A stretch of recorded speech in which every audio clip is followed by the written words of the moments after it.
चलिए let's start from the new chapter integration. देखिए ये चैप्टर जो है वो कम्प्लीटली इंडिपेंडेंट है। वॉल्यूम 2 का स्टार्ट कर रहे हैं। कम्प्लीटली इंडिपेंडेंट इसलिए है कि इसको अभी तक जो हमने पहले पढ़ा है उससे कोई मतलब नहीं है। तो अगर आपका किसी का पहले कुछ छूटा हुआ भी है तो आप यहाँ से बिल्कुल स्टार्ट कर सकते हैं, कहीं कोई दिक्कत नहीं आएगी। तो स्टार्ट करते हैं एकदम बेसिक से। वॉल्यूम 2 का first chapter that is indefinite integration. Integration में हमको पढ़ना है दो पार्ट। कौन कौन सा? एक डेफिनिट जो इसके बाद पढ़ेंगे, एक इंडेफिनिट जो अभी पढ़ते हैं। देखते हैं कि होता क्या। ठीक है, देखिए इंटीग्रेशन क्या होता है। Integration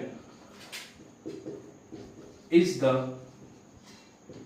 reverse process of differentiation. Integration जो है वो क्या होता है? डिफरेंशिएशन का रिवर्स प्रोसेस होता है। कहने का मतलब क्या हुआ कि अगर हम कोई फंक्शन fx लेते हैं, ठीक है, कोई फंक्शन fx लिया, उसको हम with respect to x differentiate करते हैं। तो सपोज कीजिए अगर हमको यहाँ पे कैपिटल fx मिल जाता है, कोई फंक्शन स्मॉल fx लिया, डिफरेंशिएट किया, क्या मिल गया? कैपिटल fx मिल गया। तो जब आप कैपिटल fx को वापस से इंटीग्रेट करेंगे तो आपको क्या मिल जाएगा? fx मिल जाएगा। इसलिए हम लोग क्या कहते हैं कि इंटीग्रेशन जो है वो रिवर्स प्रोसेस है किसका? डिफरेंशिएशन का। जैसे हम डिफरेंशिएट करते थे, नियम कानून पढ़ा था हमने वहां पे, वैसे ही हम यहाँ पे इंटीग्रेट करने के लिए नए नए रूल्स रेगुलेशन को पढ़ेंगे, उसको फॉलो अप करेंगे। ठीक है, कहने का मतलब क्या हो यहाँ पे बात समझिएगा कि जैसे अगर हम कोई फंक्शन लेते हैं fx, ठीक है, हमने उसको x के रेस्पेक्ट में डिफरेंशिएट किया। सपोज कि हमको क्या मिल गया? यहाँ पे gx मिल जाता है। ठीक, तो जब हम gx को इंटीग्रेट करते हैं तो इंटीग्रेट कैसे करते हैं तो ध्यान देंगे हम। तो इंटीग्रेट कैसे करते देखिएगा, gx को इंटीग्रेट करना है तो ये क्या देगा? कुछ ये देगा। अब ये पूरा बात क्या है ये आपको समझाते हैं। ठीक है, ये जो आप देख रहे हैं इसको हम लोग कहते हैं क्या? ये है साइन ऑफ इंटीग्रेशन। ये क्या है? पूरा जो सिंबल है ये क्या है आपका? साइन ऑफ इंटीग्रेशन है। ये gx आप देख रहे हैं इसको हम लोग कहते हैं क्या? Function to be integrate. मतलब ये वो फंक्शन है जिसको हम लोग क्या करना है? इंटीग्रेट करना है। आप चाहें तो इसको इंटीग्रांड भी कह सकते हैं, इंटीग्रांड भी कह सकते हैं। ये dx आप यहां पे देखते हैं, ये dx क्या बताता है कि इंटीग्रेशन जो है विथ रिस्पेक्ट टू x हो रहा है। जैसे हम डिफरेंशिएट करते थे तो आपको सिखाया था कि भाई यहाँ पे हम क्या वेरिएबल पार्ट देखते हैं, वैसे ही जब हम इंटीग्रेट करेंगे तो हम यहाँ पे देखते हैं कि हम किसके रिस्पेक्ट में इंटीग्रेट कर रहे हैं। तो जो यहाँ पे लिखा होता है d के साथ वो हमको ये बताता है कि हम जो है वो उसी के रिस्पेक्ट में इंटीग्रेट कर रहे हैं। तो इस तरह से समझे आप। ये क्या है? Sign of integration. ये वो फंक्शन है जिसको इंटीग्रेट करना है। ये dx क्या बता रहा है आपको कि इंटीग्रेशन किसके रिस्पेक्ट में करना है वो। ये जो आप fx देख रहे हैं इस साइड में, इसको हम लोग क्या बोलते हैं? बोलिए, इसको हम लोग कहते हैं क्या? इंटीग्रेशन ऑफ gx, या फिर इसका नाम होता है एंटी डेरिवेटिव। ये वर्ड याद रखिएगा। या फिर इसका नाम होता है क्या? पेरिमिटिव। दोनों ही वर्ड का मतलब क्या है कि आपको दिए गए फंक्शन को इंटीग्रेट करना है। और ये जो आप c देख रहे हैं, ध्यान देंगे यहाँ पे, इसको हम लोग कहते हैं क्या? Constant of integration. Constant of integration. अभी ये क्या है, इसका क्या होना है, ये आपको आगे समझ में आएगा। फिलहाल तो आप इतना समझे कि आप जब भी इंटीग्रेट करेंगे, जब भी आप किसी भी फंक्शन को इंटीग्रेट करेंगे तो आप उसमें एक प्लस सी जरूर से जरूर लगाएंगे। आई बात समझ में? जब भी आप उसमें इंटीग्रेट करेंगे आपको एक प्लस सी लगाना ही लगाना है। तो ये था इंटीग्रेशन का डिफिनीशन कि इंटीग्रेशन होता क्या है। तो ये डिफरेंशिएशन का रिवर्स प्रोसेस है। पहली बात कैसे करते हैं, तो ये पूरा सिस्टम आपको जो क्वेश्चन मिलेगा बिल्कुल इस प्रकार से लिखा रहेगा। यहाँ जो gx है वो चेंज होता रहेगा, कुछ भी यहाँ पे आ सकता है, उसको हमको with the help of rules integrate करना पड़ेगा। That's it. सिंबल समझ में आया। dx क्या होता है, किसके रिस्पेक्ट में कर रहे हैं? Integration with respect to x। ये fx क्या कहलाएगा? इंटीग्रेशन ऑफ gx, जो फंक्शन दिया गया उसका इंटीग्रेशन।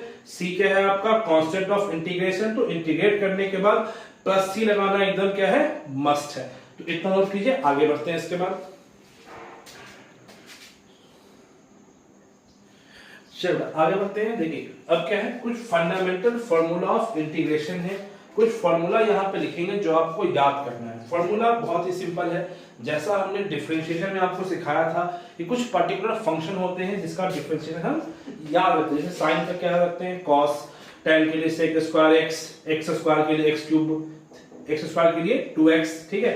तो उस हिसाब से हम यहाँ पे कुछ बेसिक फॉर्मूला लिखते हैं, उसको आपको याद रखना हो। तो सबसे बेसिक क्या आता है, पहला फॉर्मूला देखिएगा कि अगर हमको कहीं पे इंटीग्रेशन करना है x पावर n dx का, ठीक है, तो क्या होगा इसका integration, x power n plus 1 upon n plus 1 plus c लगाना एकदम कंपलसरी बात है। x पावर n यहाँ पे कोई भी संख्या हो सकता है, रेशनल हो सकता है, इंटीजर हो सकता है, फ्रैक्शन हो सकता है, कुछ भी हो सकता है। हाँ, ध्यान दें कि n जो है वो आपका -1 के इक्वल नहीं होगा। अगर n -1 के इक्वल होगा तो नीचे -1 प्लस 1 क्या हो रहा है, 0 हो रहा है, तो पूरा पूरा अनडिफाइंड हो जाएगा। इसलिए -1 को छोड़ के बाकी कुछ भी हो सकता है, ठीक है।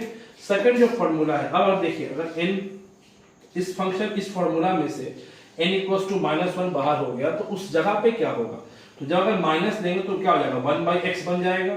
तो 1/x dx का इंटीग्रेशन, तो अब आपको ये सोचना है कि 1/x जो है वो किसका डिफरेंशिएशन है, 1/x जो है वो किसका डिफरेंशिएशन है। तो क्या सोचेंगे आप, अच्छा ये तो ln mod x का डिफरेंशिएशन है।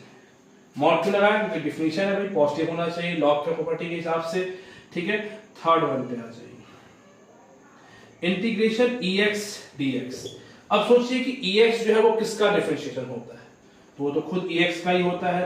तो ex जो है इकलौता ऐसा फंक्शन है जिसका इंटीग्रेशन और डिफरेंशिएशन दोनों क्या होता है, सेम हो जाता है, ठीक है।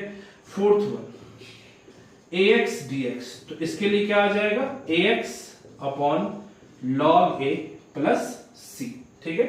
फिफ्थ वन उस साइड लिखते हैं। फिफ्थ वन में ध्यान देंगे कि इंटीग्रेशन ऑफ, देखिए cos x dx क्या होता है। सोचिए कि cos x जो है वो किसका डिफरेंशिएशन होता है, तो cos जो है वो sin का डेरिवेटिव होता है। cos क्या होता है, sin का डेरिवेटिव होता है। तो हम जब cos के इंटीग्रेशन की बात करेंगे तो वो किसका हो जाएगा, वो हो जाएगा sin x plus c। cos का जो इंटीग्रेशन होगा हो जाएगा sin x प्लस c। अब देखिए नेक्स्ट स्टेज, अगर हम बात करें यहाँ पे sin x dx की, तो अब बताइए कि sin x जो है वो किसका डिफरेंशिएशन होता है, तो आप कहेंगे cos का, पर cos में क्या आता है डिफरेंशिएट करने पे, बताइए माइनस ऑफ sin आता है, ठीक है। तो उस वजह से यहाँ पे sin के लिए क्या लिखेंगे हम, minus of cos x plus c। Seventh one integrate किया sec स्क्वायर x dx, तो बताइए किसका होगा, sec किसका होता है, tan x प्लस c, ठीक है। उसके बाद अब बताइए, मान लिया हम यहां बात करते हैं किसकी, sec x into tan x dx, तो ये किसका होता है बताइए, sec इंटू tan, तो ये तो sec x के लिए होता है, तो यहां पे किसका हो जाएगा, sec of x plus c के लिए। ज्यादा नोट कीजिए, फिर आगे बढ़ते हैं। इसके बाद चलिए कुछ और लिख दिया फॉर्मूला यहाँ पे, जैसे integration cosec square x dx, तो ये किसका होता है, तो minus of cot x plus c, cosec into cot minus of cosec plus c, 1/1 plus x square. तो याद होगा आपको पढ़ाया था इनवर्स के लिए, ये किसका होता है, tan इनवर्स x के लिए, तो आप tan इनवर्स x लिख सकते हैं या फिर minus of cot inverse x, फिर 1/√1 माइनस x स्क्वायर dx, तो किसका होता है, sin इनवर्स x का, या फिर आप लिख सकते हो minus of cos inverse x, यहाँ पे और लगा लीजिए, ठीक है। और last one 1/mod x root over x square minus 1 dx, ये किसका हो जाएगा, cosec इनवर्स x का या फिर sec इनवर्स x का। तो ये जो यहाँ पे लिखे हैं 13 वो फॉर्मूला, ये आपको याद रखना, जैसे आप डिफरेंशिएशन में याद रखे थे वैसे ही आपको यहाँ पे इसको भी याद रखना है। इसी के हेल्प से हम बाकी सारे क्वेश्चंस को कर पाएंगे, ठीक है। अच्छा, दिमाग में ना एक बात यहाँ पे क्या आ रहा है कि सर आप cos का लिख दिए, sin का लिख दिए, पर आप tan का नहीं लिखे हैं, cot का नहीं लिखे हैं, तो आप यहाँ पे क्या है, मान लीजिए कोई बात करता है tan x के लिए, तो आप सोचिए कि भाई tan x किसी का डिफरेंशिएशन है क्या, तो आपको दिमाग में स्ट्राइक करे कि नहीं, tan x तो किसी का डायरेक्ट डिफरेंशिएशन नहीं है। याद कीजिए sin का नहीं है, cos का नहीं है, tan के लिए sec square x, sec x के लिए कितना, sec इंटू tan, cot का cosec में, cosec का cosec cot में, tan तो किसी का नहीं आता है, sec तो किसी का नहीं आता है। तो उसका इंटीग्रेशन करने के लिए हम आगे चल के अलग से फॉर्मूला, अलग से रूल पढ़ेंगे। फिलहाल के लिए आपको क्या समझना है, बस इतनी सारी बातें आपको याद करनी है, ठीक है। इतना याद रहेगा, बहुत ढंग से आपका चीज चलेगा। अब चलिए आते हैं क्वेश्चंस की तरफ कि कैसे क्वेश्चन पूछा जाएगा और हम कैसे उसको इनिशिएट करेंगे। ठीक है, नोट कीजिए इसको, आगे बढ़ते हैं यहां से। चलिए, कुछ बेसिक रूल्स हैं जो हम डिफरेंशिएशन में फॉलो करते थे, उसको हम यहां भी फॉलो करेंगे। उसको आप समझ लीजिए ऐसे कि उसको तो हम लोग अलजेब्रा ऑफ इंटीग्रेशन के नाम से भी जानेंगे, जिसमें जो सबसे पहला है वो क्या जाता है। अच्छा, इससे पहले आप एक बात और देख लीजिए कि जैसे सबसे जो बेसिक प्रॉपर्टी यहाँ पे अप्लाई होती है उसको हम लोग कहते हैं क्या, पावर रूल। आपको याद होगा पावर रूल हमने डिफरेंशिएशन के टाइम भी पढ़ा था, तो हम यहाँ फिर से उसको रिपीट कर रहे हैं। ये फॉर्मूला उसमें भी लिखवा चुके हैं। क्या था फॉर्मूला, याद कीजिए, x पावर n dx। तो इसका जो इंटीग्रेशन होगा कैसे होगा, x का power n+1 upon n+1 plus c करना है। आपने बस पावर को अब बढ़ा देना है, उतने ही से नीचे डिवाइड करना है। कहने का मतलब क्या होगा कि अगर x² dx लिखा हुआ है, कोई कहता है इंटीग्रेट करो, तो हम मिलाएंगे n की जगह पे क्या है 2 है, तो क्या होगा इंटीग्रेशन x 2 + 1 3, नीचे भी 2 + 1 3 प्लस c लगाना कंपलसरी है। ठीक है, मान लीजिए एग्जांपल दूसरा, x का पावर कोई लिखता है 1/2 dx, तो क्या करेंगे यहाँ पे, कुछ नहीं, x अपनी जगह पे हाफ, तो n की जगह पे हाफ, तो क्या करना है हाफ प्लस 1 दैट इज कितना 3/2, हाफ प्लस 1 3/2, जो पावर है उसी से नीचे डिवाइड कर दिया प्लस c, यहाँ कितना आ जाएगा 2/3 x 3/2 प्लस, इस c के साथ कोई छेड़छाड़ नहीं करेंगे, c का c रहेगा, ये नहीं कि हाँ यहाँ पे मल्टीप्लाई कर रहे हैं तो एलसीएम लेके यहाँ भी मल्टीप्लाई कर देंगे, ये सब काम नहीं करते। जो करना है आपने यहाँ पे करना है, c को वैसे इंडिपेंडेंट छोड़ना है। ठीक है, जैसे मान लीजिए एग्जांपल एक और कर लेते हैं, इंटीग्रेशन x पावर -5 dx, तो क्या लिखिएगा इसके लिए, तो पावर क्या हो गया -5, कोई दिक्कत नहीं, x -5 प्लस 1 नीचे -5 प्लस 1 c, -5 प्लस कितना होगा x power -4 -5 plus 1 -4 plus c। आया बात समझ में। मान लीजिए एग्जांपल एक और लेते हैं, √x dx, तो √x मींस कितना हो गया, फिर वही सवाल ये वाला, x पावर कितना हो गया हाफ dx, हाफ dx से सॉल्व कर लीजिएगा, तो बिल्कुल हाँ कर लीजिएगा। मान लीजिए क्वेश्चन और लिखते हैं, इंटीग्रेशन 1/x का पावर 4 dx, तो 1/x पावर 4 dx है, तो क्या लिख सकते हैं इसको, बोलिए तो x का पावर -4 dx, कोई दिक्कत नहीं है यहाँ पे। अब ध्यान देंगे -4 प्लस 1 नीचे -4 प्लस 1 प्लस c, कितना है यहाँ पे -4 प्लस 1, x का पावर -3 नीचे -4 प्लस 1 -3 प्लस c। आप इसमें चाहे तो एक स्टेप और ऐड कर सकते हैं, क्या, क्योंकि क्वेश्चन में जो x का टर्म है वो क्या है नीचे लिखा हुआ है, तो आप जो यहाँ पे पावर -3 है उसको आप नीचे लिख सकते हैं, -1/3 x का पावर कितना 3 प्लस c।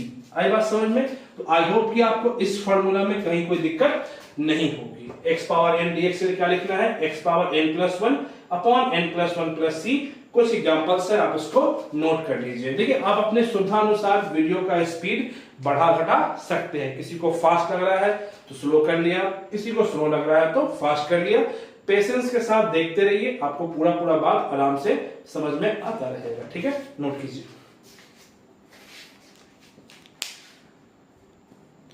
चलिए 2-3 रूल और कवर कर लेते हैं। सेकंड जो रूल हम कहते हैं वो बेसिकली हम ऐसा लिख देते हैं, सम या फिर उसको कहते हैं क्या, डिफरेंस रूल।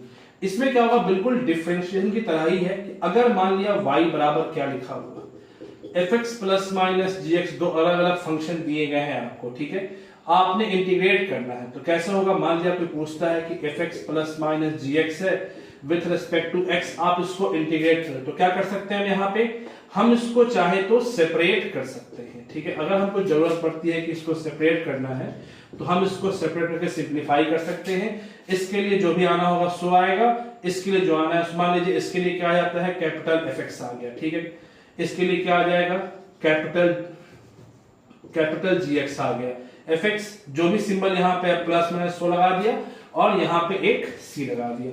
ऐसा नहीं कि fx के लिए एक c होगा, gx के लिए एक c होगा तो c प्लस c हम 2c बोल जाएंगे, ऐसा काम नहीं करेंगे। कुछ भी हो जाए यहाँ पे तो सिर्फ हमको c ही लिखना है। आई बात समझ में। ठीक है, इसको नोट कर लिया जाए। कहने का मतलब क्या हुआ कि मान लीजिए अगर आपको क्वेश्चन देते हैं ऐसे कुछ, इंटीग्रेट करना होता x power 5 plus x power 4 dx, ठीक है, कोई दिक्कत नहीं, हम इसको चाहे तो यहाँ पे अलग अलग कर सकते हैं, अलग अलग कर दिया, अलग अलग कर दिया, कोई दिक्कत नहीं। ये क्या देगा आउटपुट, x पावर 6/6 प्लस ये क्या देगा x पावर 4 + 1 5/5 और दोनों के लिए एक प्लस c। सिंपल है, ठीक है। मान लीजिए एक क्वेश्चन और लिख देते हैं, x का पावर 7 माइनस x का पावर 4 प्लस x का पावर 3, 3 टर्म दे दिया, ठीक है, विद रिस्पेक्ट टू x, कोई दिक्कत नहीं है। तीनों को अलग अलग ब्रेक कर लीजिए, minus x power 4 dx plus x³ dx। इसके लिए क्या होगा बोलना, 7 है तो 7 + 1 8/8 माइनस 4 है तो x का पावर 4 + 1 5/5 प्लस यहां क्या लिखेंगे x का पावर 4/4 प्लस c। क्लियर है बात यहाँ पे, कोई दिक्कत नहीं, इसको नोट कर लीजिए, ये आपका रूट हो गया, ठीक है, ध्यान रखिएगा रूट को। चलिए देखिए थर्ड वन क्या है, कांस्टेंट मल्टीप्लिकेशन रूल। तो इसमें क्या है, बहुत सिंपल सा काम है भाई। मान लीजिए अगर इंटीग्रेट करना है k × fx dx, ठीक है, k कोई भी क्या है कांस्टेंट टर्म है, तो आप उसको इंटीग्रेशन से बाहर रख के इजीली अपने सिस्टम को इंटीग्रेट कर सकते हैं। मान लीजिए इसका इंटीग्रेशन क्या होता है, fx हो जाता है कैपिटल fx, तो fx हो गया प्लस c। तो ध्यान रखिएगा c में ऐसा नहीं कि फिर k में c से मल्टीप्लाई कर c × k लिखेंगे, कुछ नहीं, fx है उस fx में ही k से मल्टीप्लाई होगा, c अपना एज इट इज इंडिपेंडेंट रह जाएगा। कहने का मतलब क्या होगा, एग्जांपल देखिए, मान लीजिए कोई आपसे कहता है कि इंटीग्रेट करो 5x का पावर 7 dx, तो क्या करते हैं हम यहाँ पे इस 5 को बाहर निकालते हैं, जैसे हम डिफरेंशिएशन में कर रहे थे वैसे हम यहां से बाहर निकालते, x पावर 7 dx क्या होता है इसका, बोलिएगा x⁸ प्लस c। तो यहाँ आंसर क्या आता है 5/8 x power 8 plus c। Is that clear? तो हाँ बिल्कुल क्लियर होगा। एक क्वेश्चन और देख लीजिए, मान लीजिए यहाँ पे कोई ऐसे लिख देता, इंटीग्रेट करो 7x² plus 4x³ plus 3x, ठीक है, dx। तो हम क्या करते हैं यहाँ पे, एकदम आराम से देखिएगा स्टेप बाय स्टेप। पहले तो इसको सेपरेट कर लेते हैं, 7x² dx प्लस फिर इंटीग्रेट करते 4x³ dx फिर 3x dx, ठीक है बात। अब 7 कांस्टेंट बाहर निकाल लिया, यहाँ कितना आ गया x² dx प्लस 4 कांस्टेंट बाहर निकाल लिया, कितना आ गया x³ dx, 3 कांस्टेंट बाहर निकाल लिया, कितना आ गया x dx, 7 यहां पे कितना आएगा x² है तो बोलना x³ 3 प्लस 4 × x³ तो बोलना x4/4 और प्लस यहाँ पे x² पावर कितना है यहाँ पे 1 है तो 1 + 1 2/2 और लास्ट में 1 + c। अब सिंप्लीफाई कर लिया 7/3 x³ यहाँ 4 से 4 कट गया plus x power 4 plus x² 2 plus c। That's it. तो आई होप कि आपको इसमें कहीं कोई दिक्कत नहीं होगी, नोट कीजिए इसको भी प्रॉपर। चलिए एक थोड़ा सा नियम और देख लीजिए, जैसे वहां पे कांस्टेंट का जो इंटीग्रेट डिफरेंशिएशन था क्या हो रहा था, 0 हो रहा था। मान लीजिए यहाँ पे फोर्थ रूल जो भी रूल है, अगर y = k कोई कांस्टेंट नंबर है और कोई आपसे कहता है कि आप जो है वो k को इंटीग्रेट कीजिए, तो सिंपल सा चीज यहां पे करना है क्या, k तो बाहर आ गया, इंटीग्रेशन dx। तो अभी आपको पता है कि इंटीग्रेशन क्या है, डिफरेंशिएशन का रिवर्स प्रोसेस है। तो मान लीजिए कोई संख्या, ये दो संख्या है, एक दूसरे का क्या है उल्टा है, तो जब आप उसको मल्टीप्लाई कर देंगे तो क्या होगा, कट के 1 बचेगा। जैसे मान लीजिए 5 है, 5 का उल्टा क्या है 1/5, मल्टीप्लाई तो क्या हो गया 1 हो गया। तो वैसे ही इंटीग्रेशन है डिफरेंशिएशन, दोनों क्या है एक दूसरे का उल्टा है, आपस में एक दूसरे का करेगा कैंसिल करेगा। और कांस्टेंट के लिए क्या हो जाएगा, यहाँ पे ये चीज ये सिंबल दोनों कैंसिल आउट किया, क्या बच जाएगा k x और एक प्लस c। मतलब कि अगर कहीं पे मान लिया 5 dx इंटीग्रेट कर, क्या लिखेंगे इसको, 5 बाहर निकाल लिए इंटीग्रेशन dx, तो 5x प्लस c। मान लिया यहाँ पे 6 dx, तो क्या लिखेंगे इंटीग्रेशन 6 बाहर आ गया dx 6x प्लस c। ये था बहुत ही बेसिक सा रूल ऑफ इंटीग्रेशन। इंटीग्रेशन को परफॉर्म करने के लिए आगे चल के हम अलग अलग टाइप वाइज रूल्स को पढ़ेंगे, उन रूल्स पे बहुत सारे क्वेश्चंस हैं, उनको सॉल्व करेंगे। तो आपसे रिक्वेस्ट क्या है कि आप एकदम डिटेल में लेक्चर्स को देखें, सुने, प्रॉपर नोट करें। जब बीच में जहां पे टॉपिक खत्म करते हैं आराम से उसको पॉज कर दीजिए, पूरी बात को लिखिए एज इट इज, जिसे क्लास में लिखते हैं वैसे ही। और जिस जगह पे डाउट है उस डाउट को घेर के ग्रुप में फोटो आप डाल सकते हैं, उसको प्रॉपर फिर से आपको एक्सप्लेन कर देंगे। इसको यहाँ तक नोट कीजिए, अगर कहीं कोई डाउट है तो आप मेरे को फोटो वहां पे स्क्रीनशॉट लेकर के ग्रुप में वो बात डाल सकते हैं, ठीक है, इसको नोट कर लिया जाए।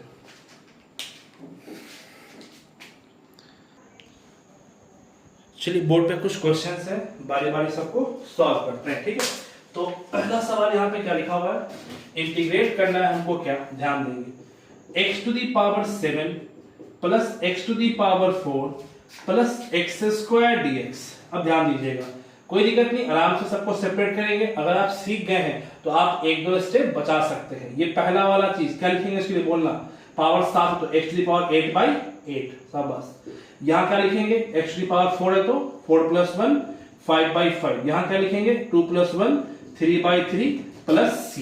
इसके बाद यहाँ पे सेकंड क्वेश्चन का integrate 3x4 minus 4x to the power 5 minus 6x to the power 7 into dx, ठीक है। तो आराम से इसको हम सेपरेट कर लिए पहले तो, ठीक है। जैसे जैसे आप इसमें चैप्टर में आगे बढ़ेंगे आप इसमें स्टेप्स को कम कर सकते हैं, ठीक है। यहां से फिर क्या होगा, 3 बाहर आ गया x पावर 4 dx माइनस यहां से 4 बाहर आ गया x पावर 5 dx माइनस यहां से 6 बाहर आ गया x पावर 7 dx। यहां क्या लिखिएगा 3 इंटू 4 है तो 5/5 माइनस 4 इंटू 5 है तो 6/6 माइनस 6 इंटू 7 है तो x पावर 8/8 प्लस c। कोई दिक्कत नहीं। थर्ड वन सॉल्व कर लेंगे आप, x³ 3 प्लस 5x, शाबाश। लास्ट वाला क्वेश्चन जो उसको हम सॉल्व कर देते हैं। देखिए यहाँ पे लास्ट वाले क्वेश्चन में क्या हो रहा है, x² plus 2x plus 5/x dx। अब थोड़ा ध्यान देंगे, यहाँ पे नीचे क्या आ गया, x आ गया, जबकि फॉर्मूला जो पढ़े उसमें तो कहीं भी नीचे x नहीं था। तो कुछ नहीं, आराम से सेपरेट करते गए। तो सेपरेट करें क्या आएगा, x²/x, कोई दिक्कत नहीं, प्लस 2x/x, यहां भी कोई दिक्कत नहीं, प्लस 5/x dx। क्या कोई दिक्कत है यहाँ पे, कोई दिक्कत नहीं, ये कट गया, यहां भी कट गया, यहाँ क्या x dx plus 2 times dx plus 5 बाहर निकाल लेंगे तो 1/x dx। क्या इसमें कोई दिक्कत है आपको, x से समझिए कि डिवाइड किया बारी बारी सबको, तो x² कितना हो गया x, 2x/x कटे कितना आ गया 2, 5/x 5 बाहर निकाल लिया, 1/x रह गया। तो ये x dx क्या देगा आपको, बोलना पावर कितना यहाँ पे 1, तो क्या देगा x² 2 प्लस dx क्या देगा आपको 2 इंटू x प्लस ये 1/x के लिए याद कीजिए, अभी पढ़े थे हम लोग क्या, ln mod x, तो 5 इंटू ln mod x और लास्ट में एक c। आई होप कि आपको इंटीग्रेशन का बात समझ में आया होगा। बहुत ही ध्यान से काम करेंगे क्योंकि अब समय लास्ट का आ गया है। आपने वॉल्यूम 1 निपटा लिया है, आपको सिर्फ और सिर्फ वॉल्यूम 2 वो भी एकदम आराम से हंसते खेलते एकदम रिलैक्स मोड में आपका हो जाएगा। थोड़ा सिचुएशन अभी अलग है इसलिए ऑनलाइन मोड में शिफ्ट करना पड़ रहा है, ठीक है। चलिए नोट कर लीजिए इसको। चलिए सामने बोर्ड पे इस साइड कुछ क्वेश्चन लिखा गया, इसको आप नोट कर लेंगे। ये होमवर्क है 4 question plus NCERT exercise 7.1 question number 1 to 10, ठीक है। पहले इस बार एनसीईआरटी को सॉल्व करेंगे, उसके बाद आरडी सवाल में हाथ लगाएंगे कि बेसिक्स अपना पहले तो क्लियर हो जाए। नोट कर लीजिए, मिलते हैं फिर नेक्स्ट क्लास में।